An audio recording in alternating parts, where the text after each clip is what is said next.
Carlton Green's morning had started out just like any other, with a hollow ache in his chest and the faint hope that something, anything, might change his fortunes that day.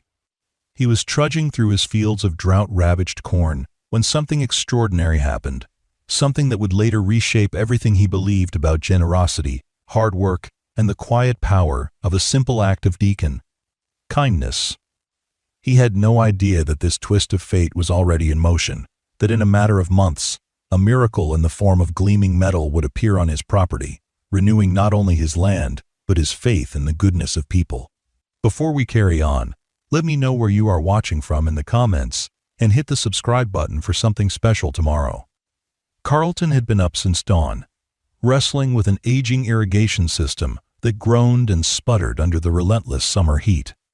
The farm was large, spanning nearly 200 acres of mostly corn and a few scattered patches of soybeans, but the yield had been steadily diminishing for years. Drought conditions compounded the difficulty, and the rising cost of seed and fertilizer only added to his burdens. Bills were piling up in a disorganized stack on the small wooden table in his living room, each stamped with past due notices that made his stomach churn. He had inherited the farm from his father, a proud man who had kept the land prosperous through changing times, but now it felt like the entire weight of that legacy pressed on Carlton's back as the farmland slowly withered under a merciless sky. He walked between the corn rows, leaves crackling underfoot. The plants stood shorter and drier than they should have been at this stage in the season. Sweat glistened on his brow as he examined the drooping stalks. Anxious thoughts plagued him. How many weeks before the bank would issue another foreclosure notice? Was there any chance of a decent harvest this year, or would he be forced to sell off parts of the farm he had once promised his father he would protect? Each question was like a knife in his gut, a reminder that time was running out. The morning light, still mild, gave him a sliver of solace before the sun rose higher and scorched the fields with brutal intensity. He tried to start his battered tractor, a relic from the 1970, but the engine protested loudly, coughing out black smoke. Determined not to let despair defeat him, he lifted the hood and fiddled with a tangle of hoses and cables, hoping he could coax a bit more life out of the old machine. His attempts were in vain. After several minutes, the tractor sputtered and died. He slammed his fist against the metal, frustration flaring in his chest. Nothing in his life, from the fields to the equipment, seemed to be working in his favor. Then he heard it, a faint, uneven hum of an engine coming from the main road. The property was isolated, and he rarely had unexpected visitors. He wiped sweat from his forehead and straightened, gazing toward the dirt path that cut through the edge of his land. Dust billowed behind a small sedan that inched forward, engine rattling as if it might give out at any moment. Curious and vaguely concerned, he moved closer, noticing how the car wobbled like someone was fighting to keep control. Finally, the vehicle shuddered to a halt at the side of his field, steam curling from beneath the hood. A tall man in business attire stepped out, looking thoroughly out of place in a crisp white shirt and black slacks, neither of which were suited for farmland in the middle of a scorching summer. The man fiddled with his phone, tapping at the screen with increasing frustration, likely finding no service in the remote countryside. Carlton approached, feeling a swirl of unease and curiosity. Strangers were rare out here, and he couldn't help but wonder if this was a bank official come to serve him foreclosure papers, or if the man was simply lost. "Excuse me," the stranger called out, shielding his eyes from the sun. "I hate to bother you, but my car started smoking, and I don't have a signal to call for help. Do you know if there's a mechanic nearby?" Carlton sized the man up, noticing that he seemed more overheated than threatening. He also looked exhausted, perhaps from a long drive, or from desperately trying to nurse the car along dusty roads. Without hesitating, Carlton wiped his greasy hands on his jeans and responded, "Mechanic is about 15 miles down the main road, but you won't reach him if your car's dead. There's no real service around here, unless you climb one of those hills." He paused, clearing his throat. "I can try to take a look, but if it's something serious, you might have to wait for a tow truck, and that might take a while." The stranger exhaled slowly, relief blending with disappointment. "Thank you. I appreciate any help you can offer. My name's Greg, by the way." Carlton nodded. "I'm Carlton. Let's pop the hood and see what we're dealing with. They moved to the front of the car, careful to avoid the plume of hot steam that hissed upward when Greg lifted the hood. The smell of bird coolant hit them, and Carlton grimaced. Could be a radiator leak or a busted hose. Hard to fix out here. We can let it cool down, add some water, see if that helps. I have a well over by the barn if you need to refill. Greg rubbed the back of his neck. Thank you, Carlton. I'm not the best with cars, so any guidance is more than I could hope for right now. Carlton wasn't entirely sure about the man's situation, but he knew exactly what it felt like to be desperate for help. He squinted at the sun climbing higher, feeling a trickle of sweat run down the back of his neck. After a moment's hesitation, he said, "If it won't start, you might need to wait till evening to call a tow truck. No sense standing out here in the heat. Why don't you come back to the farm? I can offer you some shade, water, maybe a bite to eat. Staying in this sun can't be good for you." Surprise flickered across Greg's face, followed by visible gratitude. "That's incredibly kind. Are you sure I'm not imposing?" Carlton waved off the concern. "Don't worry about it. I could use some company today anyway." Then, attempting a small grin, he added, "Just watch your step. The place isn't exactly in pristine shape." They walked back toward the farmhouse, crossing rows of dry corn that rustled in the breeze. Carlton noticed that Greg's shoes, polished and neat, were completely unsuited for the uneven ground. The man stumbled a few times, regaining balance with a wry half-smile. The dryness in the air intensified as they neared the center of the property, an unsettling sign of how far the drought had advanced. Carlton felt a pang of shame about the state of his fields, but there was nothing he could do except pray for rain. At the farmhouse, a modest wooden structure with peeling paint, Carlton led Greg into the kitchen. The interior was humble, bearing the wear of many years, but it was tidy enough. Carlton filled a glass with cool water from the tap, grateful that his well hadn't run dry yet, and handed it to Greg. The stranger drank eagerly, wiping his mouth on his sleeve when he was done. "Thank you," he said, his voice soft. "You have no idea how much this helps." Carlton nodded, rummaging through the pantry to see if he could throw together a simple lunch. He found a loaf of bread, some fresh tomatoes from the small garden he maintained behind the house, and a bit of cheese that was nearing its expiration date. While assembling the sandwiches, he felt curious about Greg's life, but chose not to pry. Instead, he made a bit of small talk. "So, you traveling on business, or just passing through?"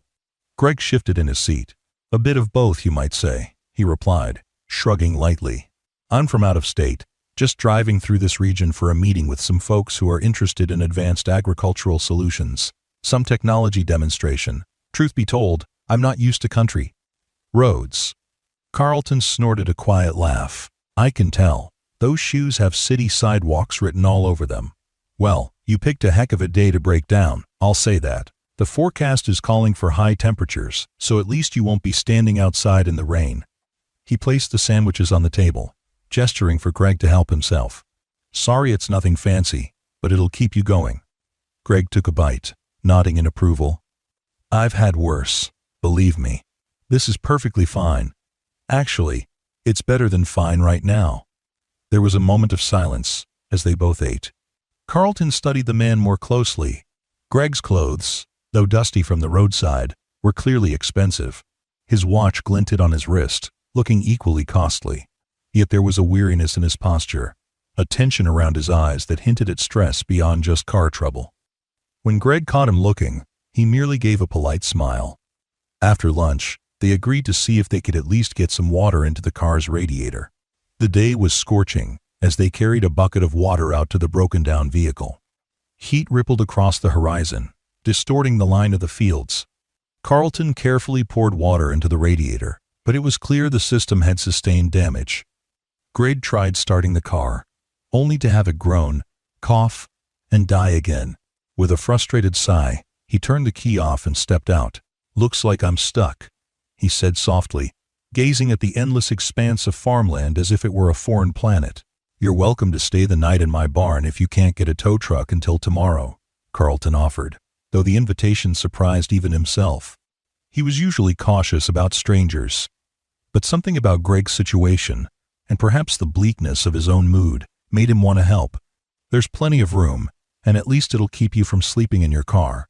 There's a payphone down in the town, about 8 miles east, but getting there might be an issue unless we get a ride. Greg looked grateful, if a bit hesitant. I don't want to be any trouble, he repeated, scanning Carlton's expression. But if you're sure, I might take you up on that offer. I don't think I can push this car all the way into town. Carlton nodded. You're not trouble. Everyone needs a hand now and then. A flicker of sadness passed over his face as he thought about his own struggles. Believe me, I get that. Let's get you set up in the barn. Make sure you have blankets and such. Then we'll try the phone tomorrow. Maybe I can ask my neighbor for a lift. They made their way to the old barn, a place that had seen better days but still held sturdy beams and enough space for various tools, hay bales, and the battered remains of equipment. Carlton cleared a spot for Greg, laying out a couple of clean blankets on a soft patch of hay. It wasn't 5-star accommodation, but it was far more comfortable than sleeping in a car. Greg looked around, noticing the well-worn tractor parked near the far wall. Even in the dim light, it was evident that the machine was near the end of its life. The paint was chipped, and its tires had cracks in the rubber. Do you get much use out of that anymore? Greg asked, tilting his head toward the old tractor. Carlton gave a short laugh. Not if I can help it.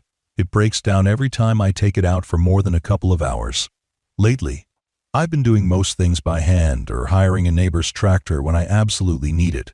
But I can't afford a new one, so I make do with what I have.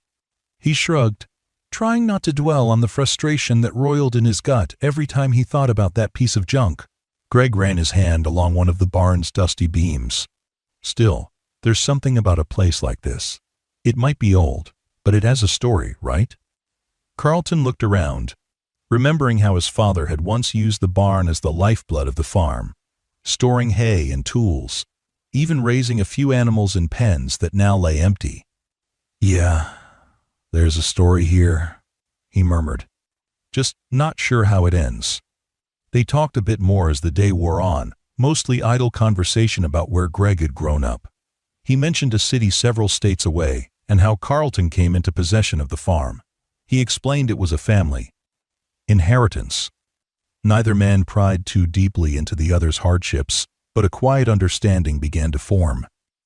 Sometimes you see another person who's struggling, and, without words, you recognize a kindred spirit. By nightfall, the temperature finally relented, allowing a cooler breeze to slip through the barn's cracks. Carlton brought Greg a lantern, a flask of water, and some leftover sandwiches to tide him over until morning. Greg thanked him more times than seemed necessary, but Carlton just nodded. Get some rest, he said simply. We'll figure out the rest tomorrow. Carlton then returned to the farmhouse, flicking on a single lamp in the living room. On the small wooden table, the stack of unpaid bills was a silent witness to his predicament. Exhausted, he sank into a weathered armchair, rubbing his temples. He couldn't help but think how easily Greg's misfortune could have been his own. Stranded, desperate, reliant on a stranger's kindness. He kept a small sense of perspective, that at least he had a roof over his head, no matter how shaky his finances were. He didn't sleep much that night, tossing and turning as the humid air pressed down on him. Images of withered cornfields flickered in his mind, along with the worried faces of the bank officers who had visited weeks ago, reminding him that time was short. He wondered if it was foolish to help someone else, when he could barely help himself. But the more he thought about it, the more he recognized that offering shelter had cost him almost nothing. And in a harsh world, small acts of compassion could be the only currency that really mattered. When dawn arrived, he trudged out to the barn, half expecting to find Greg gone. To his surprise, Greg was awake, carefully folding the blankets. "Morning," he said, stretching his arms. "Hope you got some sleep. I kept hearing odd creaks all night, but I guess that's part of the charm." Carlton chuckled. "That's the barn for you. Let's see if we can call for a tow truck today. My neighbor, Ms. Wilcox, might be able to give you a ride into town so you can figure out the details." They had a quick breakfast of scrambled eggs and whatever bread was left. Then they walked to Ms. Wilcox's property, a modest homestead about a mile down a connecting dirt road. The older woman, known for her blunt manner and generous spirit, gave Carlton a skeptical look when he introduced Greg, but eventually warmed to the idea of helping. "Sure," she said, smoothing her apron. "I was heading to the feed store anyway. If your friend here wants to hop in the truck, I can drop him by the payphone in town, or maybe even the mechanic's place." Greg seemed relieved. "That would be fantastic. Thank you so much." He turned to Carlton, offering a handshake. "I can't repay your kindness right now, but I hope you know how grateful I am. Once I sort this out, I'll see if I can swing back and cover whatever I owe you for meals and a place to stay." Carlton waved it off. "Don't worry about it. Safe travels, Greg." Ms. Wilcox hoisted herself into her old pickup. Greg climbed in beside her, and they rolled away in a cloud of dust. Carlton stood there watching, a strange sense of emptiness blossoming in his chest, as though he'd just said goodbye to a distant relative he might never see again. He walked back to his own property, returning to the unending list of chores. The memory of Greg's dusty shoes and thankful smile stuck with him throughout the day, weaving itself into his thoughts as he battled with the irrigation pump, fed the chickens, and wrestled with the battered tractor's engine in the feeble hope of coaxing it back to life. Over the next few weeks, life carried on with its grinding routine. The drought worsened, leaving the fields in an even sorrier state. Carlton's concerns grew heavier as he struggled to keep the bank's demands at bay, often ignoring calls he knew would lead to confrontations about overdue payments. He tried to remind himself that he was doing everything within his power, but each day felt like another step toward an inevitable downfall. He barely had time to think about Greg, although sometimes he found himself wondering if the man had managed to fix the car, or if he had made it to his business meeting. He certainly never expected to see or hear from Greg again. Seasons changed slowly in that part of the countryside. Eventually, after many scorching days, the skies opened up with a welcome rainfall. It wasn't enough to fully revive the fields, but it offered temporary relief from the unrelenting dryness. Carlton found small hope in the patter of rain on the roof, but as the weeks passed, the old anxieties returned. The weather alone couldn't fix his financial troubles. The harvest was stunted, yields were low, and the amount he made at market barely covered his basic costs. The battered tractor broke down again, forcing him to rent Ms. Wilcox's machinery a few times, incurring extra expenses that gnawed away at his savings. One cold morning, just as the early frost was starting to creep across the fields, a notice arrived, pinned to his mailbox by the bank representative. Carlton felt a hollow dread when he read it, realizing that he was dangerously close to losing the entire farm if he didn't manage to pay a significant portion of his debt soon. Panicked, he spent days calling around, hoping for a loan or some form of leniency. Nothing materialized. The best he could manage was a small extension from one of the bank's clerks, but even that was only a temporary reprieve. Disheartened, he took to wandering the fields aimlessly, watching the sky for signs of a miracle that never seemed to come. Nights were worse, filled with anxious tossing and turning, as the fear of foreclosure loomed like a specter over his bed. More than once, he awoke in a cold sweat, the taste of despair on his tongue. Yet each morning, he forced himself to keep going, to feed the animals, to check the meager crops, to pretend there was still a chance to turn things around. Months slipped by, and the memory of Greg faded into the background, a small footnote in the chronicle of near-constant worry that consumed Carlton's life. Though he often prided himself on being resilient, he couldn't deny that the weight was crushing him. He was behind on bills, behind on equipment maintenance, behind on mortgage payments. He caught himself staring at the barn sometimes, thinking about simpler times when the building was bustling with activity, remembering how Greg had slept there for a single night and left with gratitude shining in his eyes. The barn now stood as a silent witness to a decline that seemed almost inevitable.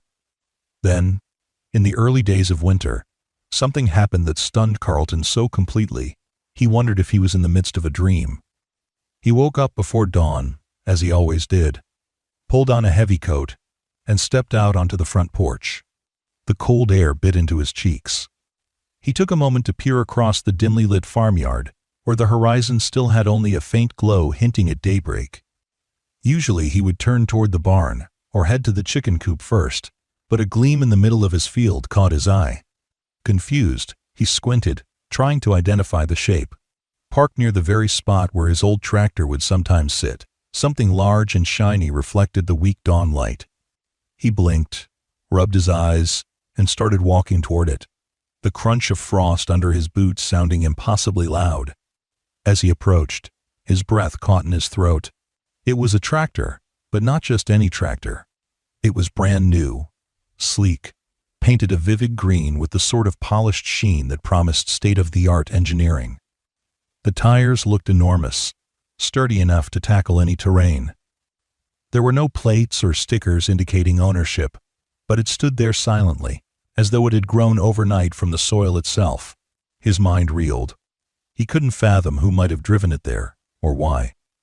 He walked around it slowly, heart hammering, gaze sweeping over the modern design, the advanced controls visible through the glass cabin. On the seat lay a small envelope, pinned down by the tractor's ignition key. With trembling fingers, Carlton picked up the note and read, "For the man who helped me when he had nothing to spare. Thank you. May this keep your farm alive, Greg." Carlton felt a rush of memory, recalling that scorching day months ago. The broken-down sedan, the man who wore polished shoes in the dust. Greg, the stranger who had seemed so out of place in the country, who had stayed one night in the barn, who had politely disappeared with Ms. Wilcox. Shock mingled with an overwhelming tide of gratitude.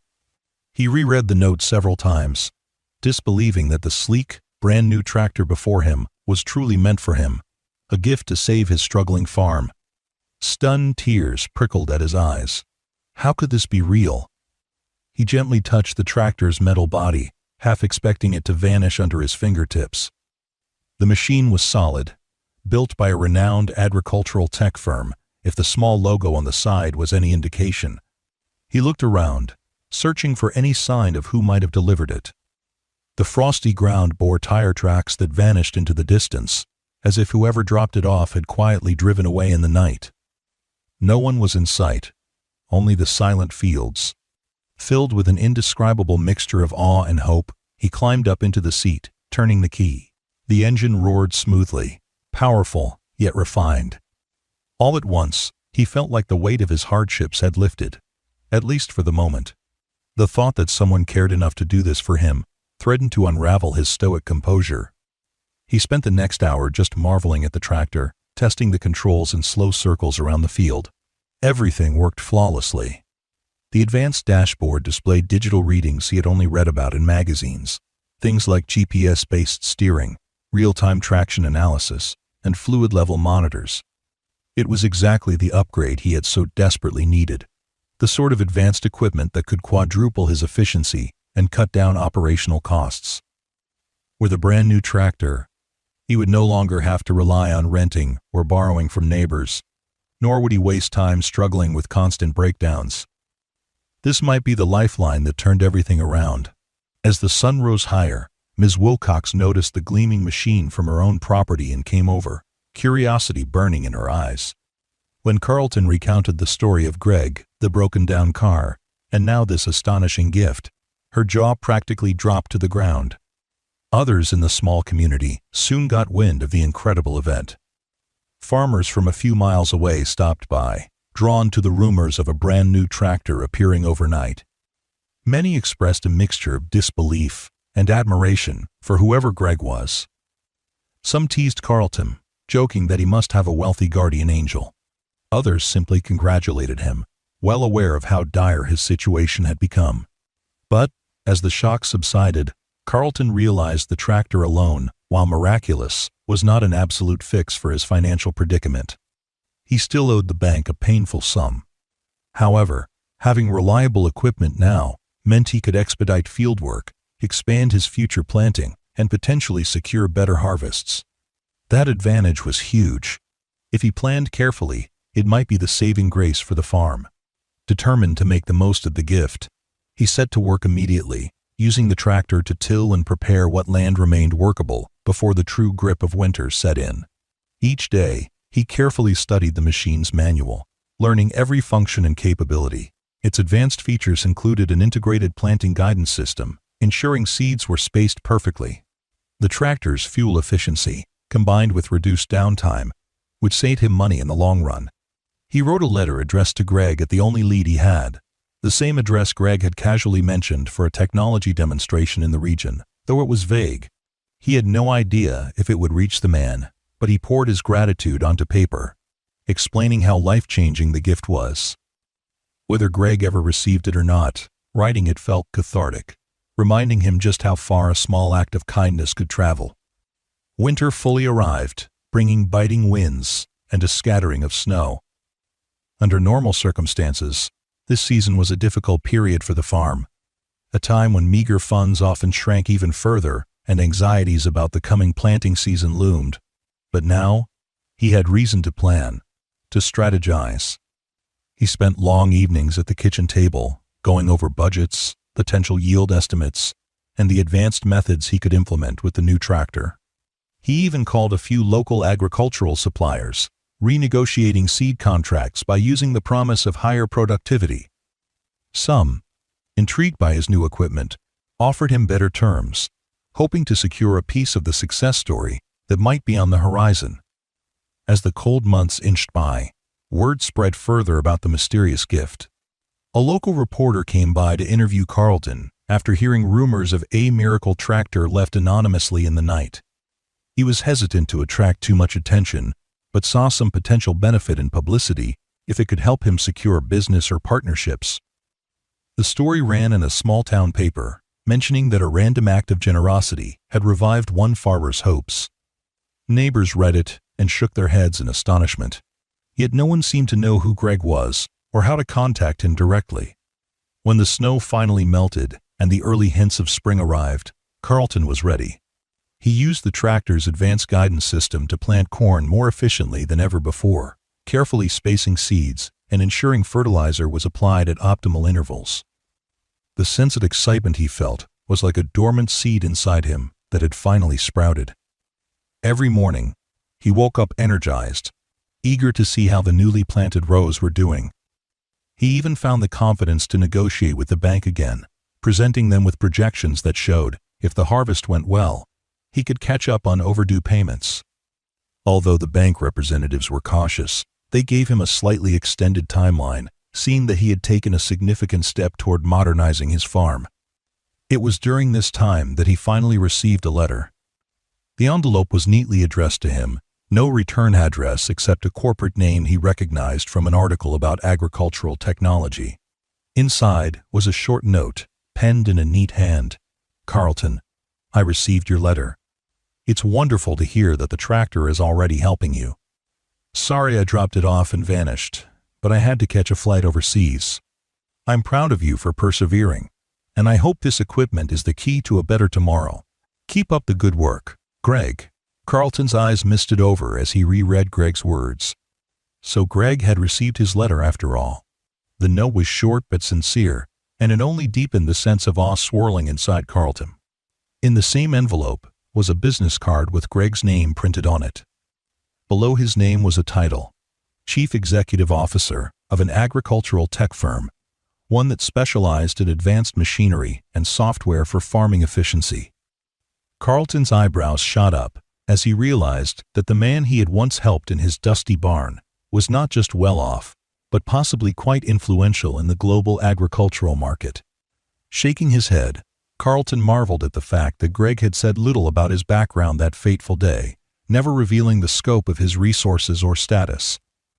Buoyed by a renewed sense of possibility, Carlton approached the upcoming planting season with more optimism than he had felt in years. The fields responded well to the improved methods. Emerging seedlings stood straighter, greener, and more uniform than any he had seen in a long time. He carefully monitored their progress, sometimes climbing up into the tractor's cab just to check the digital readouts. Whenever he felt overwhelmed, he remembered that gratitude was the bedrock of his new life. After all, Greg had trusted him with this machinery, giving him a fighting chance to save the farm. It was an act of faith in his character. One day, as he was out inspecting rows of tender young corn, a black SUV pulled up to the farmhouse. Carlton noticed it from a distance, its sleek frame contrasting sharply with the rustic backdrop. A well-dressed woman stepped out, scanning the property, as if comparing it to some reference in her mind. Curious, he walked toward her, hands slightly dirty from the soil. "Hello there," he greeted. "Can I help you?" The woman smiled warmly. "You must be Carlton. My name is Jody. I work for Greg, assisting with various outreach programs and client partnerships. He sent me here to see how you're doing, to check on the tractor's performance, and discuss a few opportunities if you're open to them." Carlton blinked, adjusting to the idea that Greg had an entire team that might show interest in his modest operation. He wiped his hands on his jeans, feeling a flicker of nerves. "That's kind of you." "Sure, I'm open to talking. Would you like to step inside, or take a look around?" Jody nodded. "Let's start with a quick walk, if that's okay. I'd love to see the crops, especially how you're implementing the tractor's advanced features." They strolled among the emerging plants, discussing seed varieties, fertilizer schedules, and the intricacies of controlling pests and weeds. Carlton explained how the tractor's sensors and GPS guidance had elevated his efficiency, drastically reducing wasted seed. He spoke about how excited he was to see if the yield matched or exceeded his estimates. Jody took notes, occasionally asking more technical questions. Her manner was polite yet direct, showing genuine interest in the success of the farm. Eventually, they circled back to the farmhouse, where Carlton offered a glass of iced tea, feeling a mix of pride and lingering disbelief that corporate representatives would find his humble place so compelling. Jody took a seat on the creaky porch, gazing out at the land. "Greg was impressed by how quickly you adapted to this technology," she began. "He's always believed that the best stories come from everyday farmers who just need the right tools and a bit of help. He wants to propose something, and I'm here to feel you out about it." Curiosity sparked in Carlton. "What's on his mind?" She cleared her throat gently. "Our company is launching an initiative to demonstrate modern farming techniques to smaller operations that might be struggling. We'd like to host a field day here at your farm, inviting local farmers to see the equipment in action. You'd get some publicity, some support from our team, and hopefully the chance to form new partnerships. We call it a demonstration pilot. Greg believes MCK. Sorry. I mean, your farm could be a perfect example of how technology can transform outcomes." Carlton hesitated, the idea both exciting and intimidating. He pictured crowds of curious farmers wandering his fields, cameras capturing his half-repaired barn and peeling farmhouse. But he also recognized this could be a rare chance to secure additional revenue streams or even sponsorship from the company. "It sounds like a big undertaking," he said carefully. "I'm not opposed, but I'd need to understand the details." Jody smiled. "Of course. There's no pressure. I can leave you with some literature about how these events typically run. All we'd need from you is access to the fields, your personal testimony about your experience, and maybe a short demonstration of how you use the tractor. We bring staff, set up booths, and invite local media. Typically, we see a good turnout. Farmers ask questions, watch the equipment in action, and sometimes end up purchasing or leasing through our program." He sipped his iced tea, weighing the possibilities. "All right, I'll look it over. I appreciate the opportunity. I guess if it helps other folks as much as it's helped me, it can't be a bad thing. I'll tell Greg you're considering it," she replied, standing up. "In the meantime, keep up the good work. He's rooting for you from afar, and I'm sure he'll drop by himself if he's ever in town." With that, she departed, leaving Carlton with a folder of documents outlining the demonstration pilot. He leafed through them that evening, amazed at how thoroughly the program was structured, from marketing strategies to educational workshops. The thought of hosting such an event on his land felt surreal, but he couldn't deny the sense of pride it stirred. Only a year ago, he had been on the brink of losing everything.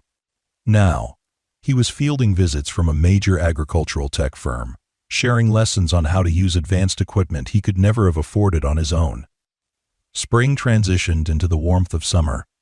The corn grew tall and strong, the leaves rustling with renewed life. Carlton's days were a whirlwind of activity as he managed every aspect of the farm, from irrigation to scouting for pests. The brand new tractor never faltered, humming along reliably whenever he fired it up. His optimism soared each time he surveyed the lush growth, envisioning a harvest large enough to settle his debts and keep the farm in the family. And in quieter moments, he still marveled at the generosity that had arrived one morning, inexplicably changing his world. Eventually, he agreed to host the demonstration pilot. Over the next month, Jody and a small team from the tech company helped him plan everything, from setting up demonstration plots to inviting local farmers and media. Carlton threw himself into preparations, even sprucing up the barn with a fresh coat of paint and repairing a few rotted boards. Ms. Wilcox stopped by often, curious about the developments. She teased him about becoming a local celebrity, a notion that made him blush. At last, the big day arrived. Rows of cars and trucks lined the edges of his fields as small groups of farmers, agronomists, and journalists wandered around, guided by the company's staff. Tents were set up to provide shade, each containing displays of different technological solutions for small farms. Carlton led scheduled tours, proudly showing how he used the tractor's advanced mapping features to optimize planting density. Attendees marveled at the digital interface, snapping photos and asking technical questions. Some expressed skepticism, but many seemed genuinely inspired by how quickly the farm had rebounded. He noticed Jody talking to a cluster of reporters, gesturing toward him and the brand-new tractor, likely retelling the story of how it was delivered in the dead of night. One reporter approached, microphone in hand. "Mr. Green, how do you feel about having your farm serve as an example to others who might be struggling?" the reporter asked. Carlton wiped the sweat from his forehead, taking a moment to collect his thoughts. "It's an honor, really," he said. "I was on the edge of losing everything. And to see how this technology changed my circumstances is a blessing. I want other farmers to understand that there are new methods and tools out there, and if they keep an open mind, they can pull through hard times." The reporter smiled, clearly pleased with his answer. "And any idea who Greg is? The man who gifted you this tractor? There's a lot of talk around here about him." Carlton shrugged. "He's my friend, I guess you could say. At least, I consider him one after what he did for me. He's the CEO of this tech company, but more than that, he's someone who believes farmers deserve better support. I just wish I could thank him face to face again."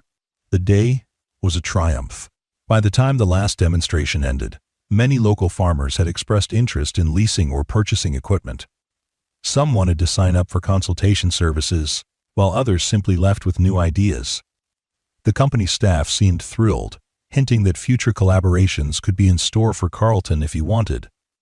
Exhausted but satisfied, he shook countless hands, hearing story after story of others who were barely holding on. He encouraged them, sharing how a single act of kindness had given him hope.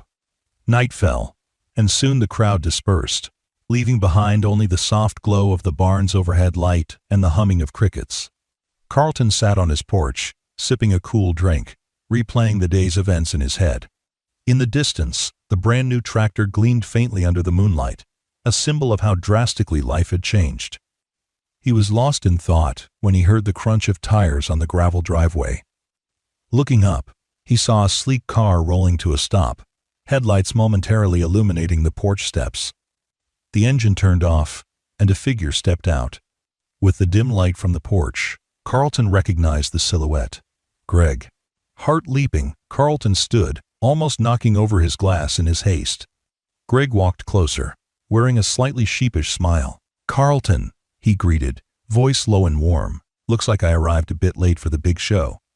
Speechless, Carlton took a moment to regain composure. "Greg, wow. Thank you for coming. I didn't actually know if I'd ever see you again." Greg nodded, taking in the scene. "I got tied up in meetings, but I flew in this afternoon and drove straight here once I could. I wanted to see for myself what you've accomplished." He gestured at the farm, the tidy rows of corn, the newly painted barn. "It's incredible, Carlton. It's exactly what I hoped would happen when I dropped off that tractor." Emotion welled up in Carlton's chest. "You saved this farm, Greg. I can't begin to thank you enough. If I have to spend the rest of my life trying, I will." A hint of discomfort showed in Greg's expression, as though praise made him uneasy. "Believe it or not, You did most of the work. I just gave you the tool. And I did it because you were there for me when my car broke down. You showed me kindness when you had every reason to focus on your own troubles. That's not something I come across every day. Carlton remembered the sweaty, desperate day Greg had appeared. He recalled offering water, a meal, a place to rest in the barn. It had felt so natural, even amid his own crisis. He exhaled a shaky breath. Well, you turned that small act into a massive opportunity for me. You have no idea how grateful I am. Greg looked around, noting the scattered footprints where demonstration attendees had walked. I see you hosted the pilot. Jody told me it was a success. That means more farmers might get the help they need. That's our mission. But we can't do it without guys like you who've lived the struggle. They moved onto the porch. Carlton offered Greg the chair beside him, and for a moment, the two men sat in companionable silence, listening to the crickets and feeling the night air's coolness. Eventually, Greg cleared his throat.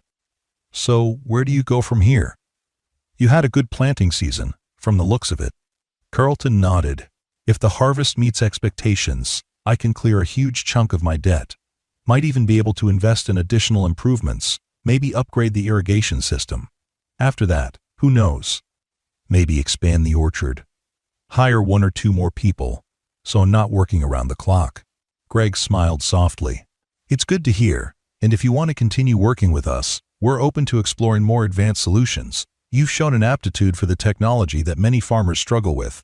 We could incorporate your feedback into our designs. Maybe do more demonstrations next season. It's entirely up to you. Carlton leaned back, letting the possibilities swirl in his mind. Only months ago, he would have scoffed at the idea of collaborating with a major corporation. Now, it felt like a path to ensure stability, not just for himself but for the whole community. The heaviness that once crushed him was gone, replaced by cautious optimism. I'm definitely interested, he said at last. I can't believe how life can change so drastically just because someone took a leap of faith on me. Greg's gaze wandered to the moonlit fields. I was taught that if you're in a position to help, you do it. And I was in a position where I could, thanks to some good fortune in my own life. I was lucky you welcomed me in when I was just a stranger on the side of the road. They spent the next hour swapping personal stories. Greg explained a bit about his upbringing, how he had come from humble beginnings and found success in the tech world through perseverance and a few breaks of his own. He recounted the day of the breakdown, admitting that he was on his way to finalize a significant deal and, in the midst of it, felt thoroughly humbled by needing help in such a remote place. Carlton listened, surprised at how the wealthy CEO had once been an ordinary kid, tinkering with farm equipment in his family's small garage. That hidden layer of shared experience made their bond feel more genuine. Eventually, fatigue settled in. Greg stood, smoothing the wrinkles from his suit. I better head to the nearest motel and get some rest. I'm flying out again tomorrow. Meetings never stop. He extended his hand to Carlton. Thank you for the warm welcome. And thank you for letting my team host today's event. Carlton gripped Greg's hand tightly, gratitude radiating from his expression. No thank you. This farm has a future because of you. Don't be a stranger, all right? Greg nodded. I'll try not to be. With that, he walked off into the darkness, the headlights of his car illuminating the gravel as he drove away. Carlton remained on the porch, heart full, mind brimming with possibilities. The next morning, he woke to a renewed sense of determination. He was no longer just trying to keep his head above water. He wanted to thrive and help others do the same. The day's chores felt lighter.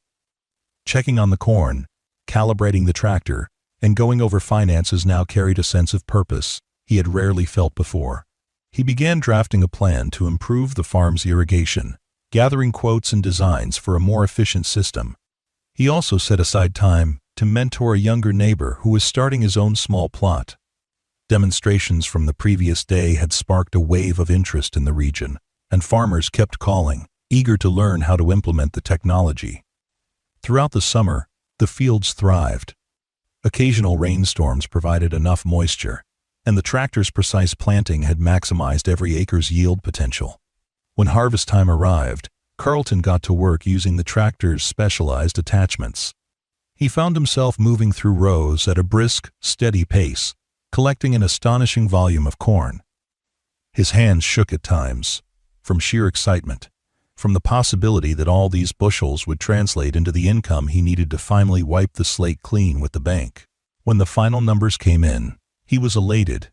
The yield had shattered his previous records, thanks in no small part to Greg's gift.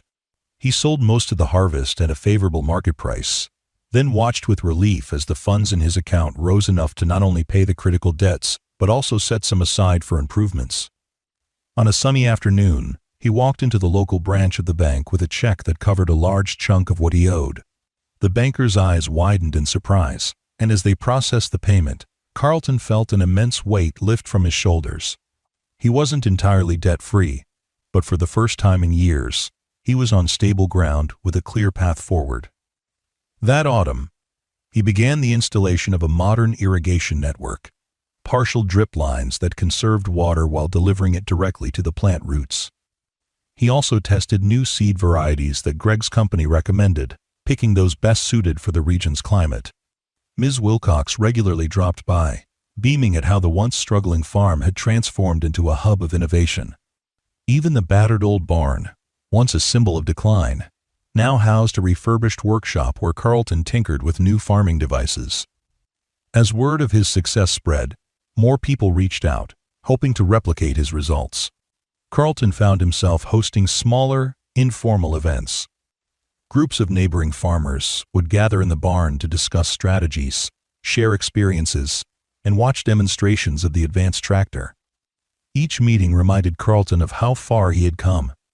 No longer was he the isolated farmer drowning in despair. He was a leader, an example of what perseverance, bolstered by timely aid, could achieve. When winter arrived again, snow blanketed the fields, but Carlton's heart was far from cold. He arranged for a holiday gathering, inviting Ms. Wilcox, a few of his employees, and some neighbors who had become like family during his hardships. They feasted on roasted vegetables from the garden, swapped stories around a cozy fire, and marveled at the sense of community that had formed. There was laughter, there was hope, and above all, there was gratitude.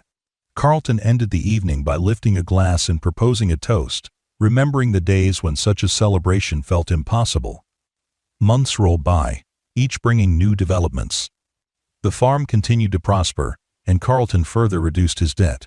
He forged partnerships with local businesses that benefited from his robust supply of corn and other produce. Jody visited periodically with updates on Greg's company, inviting him to speak at regional conferences. He accepted one invitation, traveling out of state for the first time in years to share his experiences. Standing before an audience of fellow farmers, industry experts, and technology enthusiasts, he recounted the story of a scorching day, a broken car, and a single act of kindness that had catalyzed a profound transformation. He used no flowery language, just simple honesty, but the crowd was riveted. Afterward, many approached him, eager to replicate the synergy of compassion and innovation. Though the distance made it rare for him to see Greg in person, they kept sporadic contact through letters and the occasional phone call or email. On one such call, Greg mentioned that he might make it to the region again soon. Carlton brightened at the news, hoping to show Greg everything that had been accomplished. The thought of seeing his friend's reaction to the orchard, now in full bloom and producing apples, filled him with excitement. Another demonstration day was scheduled for the following spring, this one larger than the first. The company planned to showcase new models of machinery, high-tech seed coatings, and advanced weather monitoring systems. Carlton's farm was once again the chosen venue, and he threw himself into preparations, cleaning up the farmhouse, upgrading the barn's interior, and meticulously organizing the fields for easy viewing. As the date neared, invitations went out, and an impressive number of people registered to attend. It seemed that, in just a couple of years, his once-dying property had become a beacon of possibility for an entire agricultural community. When the day arrived, the turnout surpassed all expectations. Rows of vehicles lined the main road. Tents sprang up across the property, each showcasing a different aspect of modern farming. People roamed from station to station, gathering pamphlets, asking questions, and networking. Carlton led multiple tours, now comfortably confident in his role as an unofficial spokesperson for how a small farm could embrace new technology without losing its heart. Sometime in the early afternoon, as he was explaining drone-based crop monitoring to a group of curious visitors, he felt a tap on his shoulder. Turning, he saw Greg standing there, a smile touching his lips. "I see the place is still thriving," Greg teased lightly, gesturing at the crowds. "How's the orchard?" Carlton's face lit up. Without a second thought, he greeted Greg with a friendly hug, ignoring a few surprised glances from onlookers. "Good to see you. Come on, let me show you." He led Greg along a path behind the barn, where rows of apple trees stood, branches heavy with fruit in various stages of ripening. The orchard had been revived through careful maintenance, and some of the same technology that had boosted the crops. The transformation was remarkable, and Greg's admiration was evident as he ran his fingers gently over a low-hanging apple. "It's beautiful," Greg said softly. "I remember seeing this land when it was parched and tired. You've worked wonders, Carlton." They strolled through the orchard, leaves rustling overhead. When they reached a small clearing, they paused, gazing across the farmland. Visitors and staff could be seen milling around the demonstration areas, an air of optimism and collaboration pulsing across the fields. Greg looked at Carlton, something thoughtful in his expression. "I'm proud of you," he said. "But I'm also proud of the way you've used this success to lift others up. That was always the hope, you know, to help one person who would then spread that help further. Seems like you're doing exactly that." Carlton felt a flush of warmth. "I remember how desperate I was.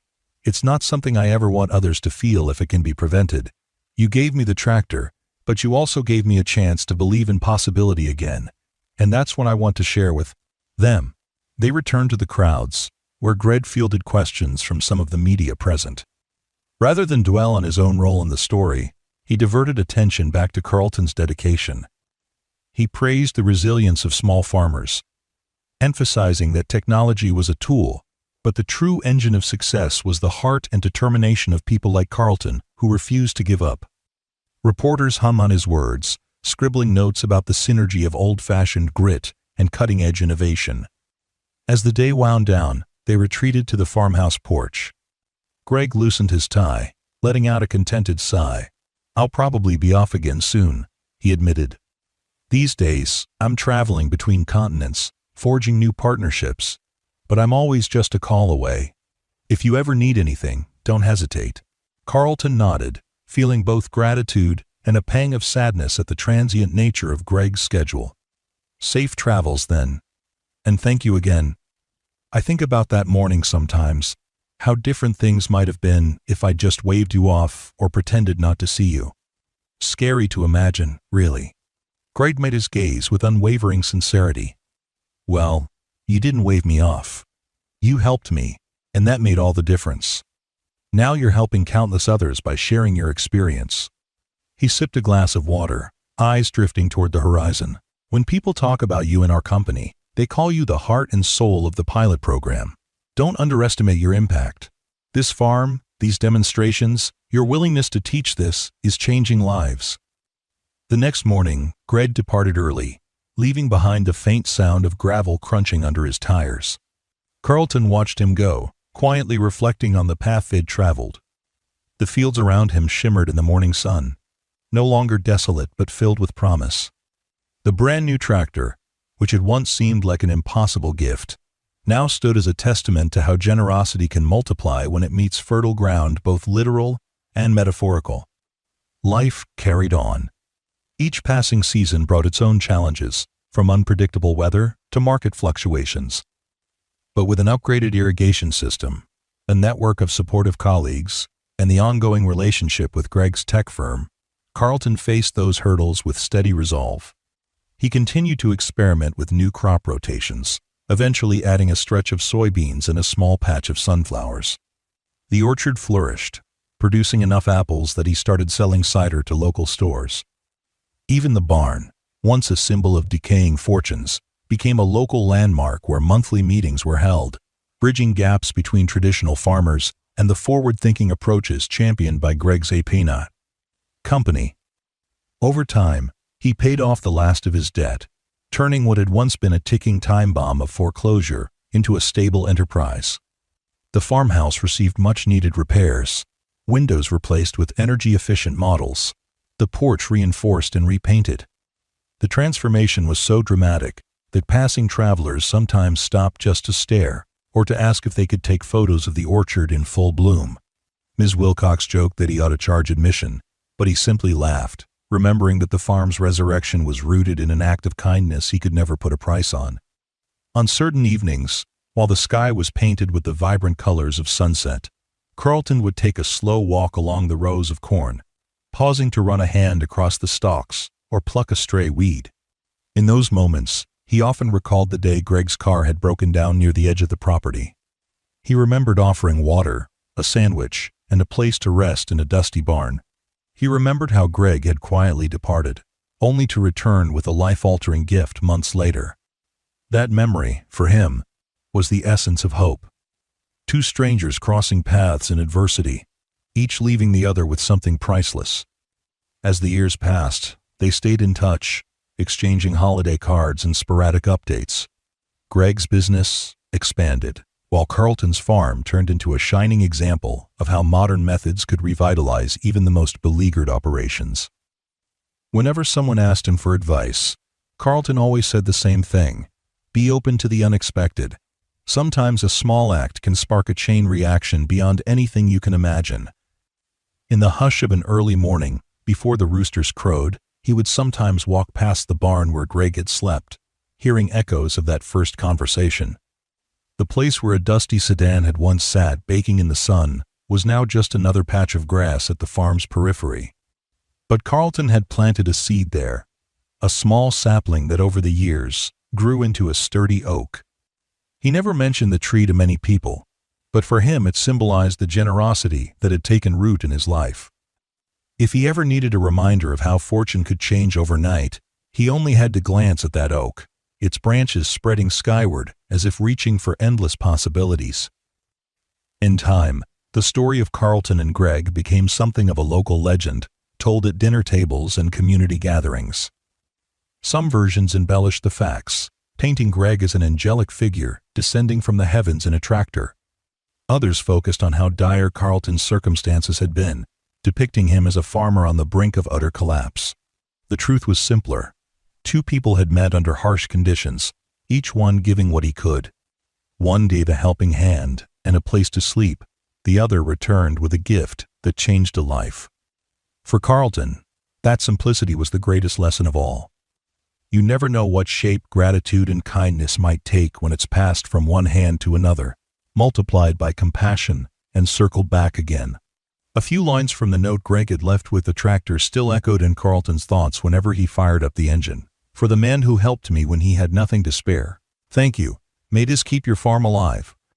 Those words encapsulated everything that had unfolded since, from the first time he heard the tractor roar to life, to the day he saw the orchard bursting with ripe fruit, to the crisp mornings when he prepared for Baxen.